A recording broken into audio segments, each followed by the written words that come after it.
اعوذ باللہ من الشیطان الرجیم بسم اللہ الرحمن الرحیم یا ایہا الذین آمنوا لا تقولوا راعنا وقولوا انظرنا واسمعوا وللکافرین عذاب علیم۔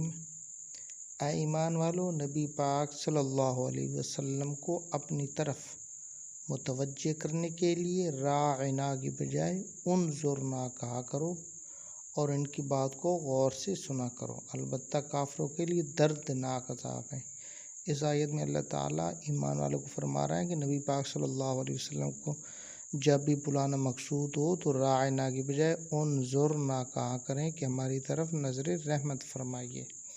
یہ اس آیات میں پیارے آقا صلی اللہ علیہ وسلم کو بلانے کے آداب سکھائے گئے ہیں۔ ما یود الذین کفروا من اہل الکتاب ولا المشرکین ان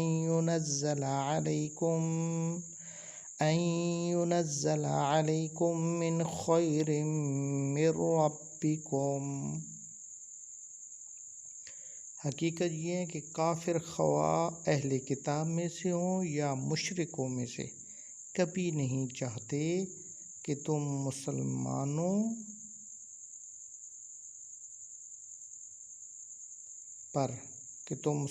پر تمہاری رب کی طرف سے کوئی بھلائی نازل ہو۔ واللہ یختص برحمتہ من، لیکن اللہ جسے چاہتا ہے اپنی رحمت سے نوازنے کے لیے۔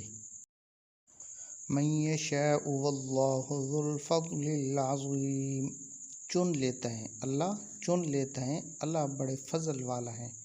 ما ننسخ من آیت او ننسیہا، ہم جس آیت کو منسوخ کرتے ہیں نأتی بخیر منہا او مثلہا، تو اس سے بہتر یا اس جیسی اور آیت لے آتے ہیں۔ الم تعلم ان اللہ علی کل شیء قدیر، کیا تم نہیں جانتے کہ اللہ ہر چیز پر خوب قادر ہے۔ الم تعلم ان اللہ لہ ملک السماوات والارض، کیا تم نہیں جانتے اللہ ہی کے لیے آسمانوں اور زمین کی بادشاہی ہے۔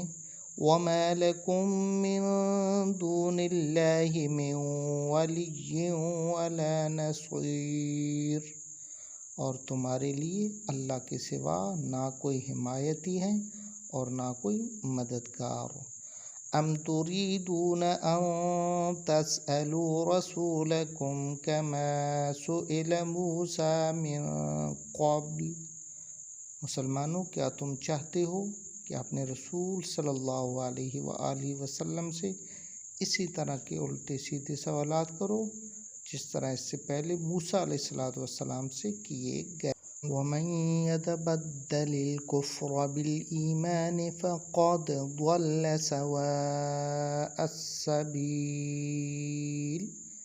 جو شخص ایمان کے بجائے کفر اختیار کرتا ہے سیدھی راہ سے بھٹک جاتا ہے۔ وَدَّ كَثِيرٌ مِّنْ أَهْلِ الْكِتَابِ لَوْ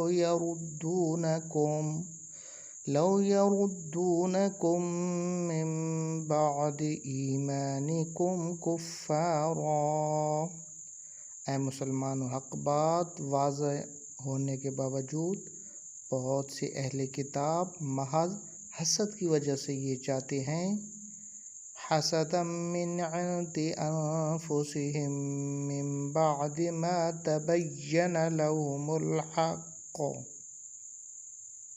کہ کسی نہ کسی طرح تمہیں بھی کافر بنا دیں مگر تم انہیں معاف کر دو، لہم الحق فاعفو، مگر تم انہیں معاف کر دو۔ صدق اللہ العظیم، جزاک اللہ۔